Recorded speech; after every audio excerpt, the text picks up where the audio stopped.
এই নোটগুলি স্কিল যোগীর গাইডবুক থেকে নেওয়া হয়েছে। লিঙ্ককে নিচে বিবরণে দেওয়া আছে।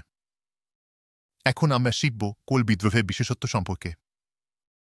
কোল বিদ্রোহে শুধু কোলরাই নয়, ওরাও, মুন্ডা এবং হো প্রভৃতি উপজাতিরাও অংশ নিয়েছিল। তাদের প্রধান উদ্দেশ্য ছিল ব্রিটিশ শাসনের অবসান ঘটানো। তারা মনে করত ইংরেজদের অত্যাচার থেকে মুক্তি পাওয়াই স্বাধীনতার প্রকৃত অর্থ। ছোটনাগপুরের জঙ্গলের অধিকার রক্ষার জন্য কোল এবং অন্যান্য উপজাতি ঐক্যবদ্ধ হয়েছিল। বিদ্রোহের যোগাযোগ পদ্ধতি। বিদ্রোহের খবর ছড়াতে কোলরা অভিনব পদ্ধতি ব্যবহার করত।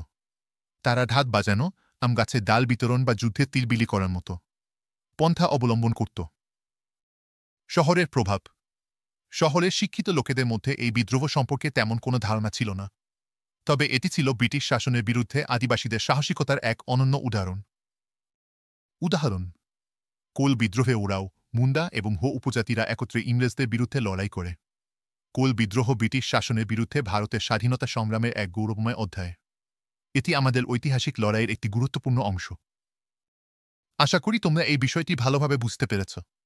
এরকম সহজ নোটসের জন্য স্কিল যোগীর গাইডবুক কিনে ফেলো। স্কিল যোগী মেম্বারশিপ নিয়ে আমাদের ওয়েবসাইটে সমস্ত কন্টেন্ট এবং হোয়াটসঅ্যাপে ডাউট ক্লিয়ারিং সাপোর্ট পেতে পারেন। তাহলে আজই স্কিল যোগী ভিজিট করুন।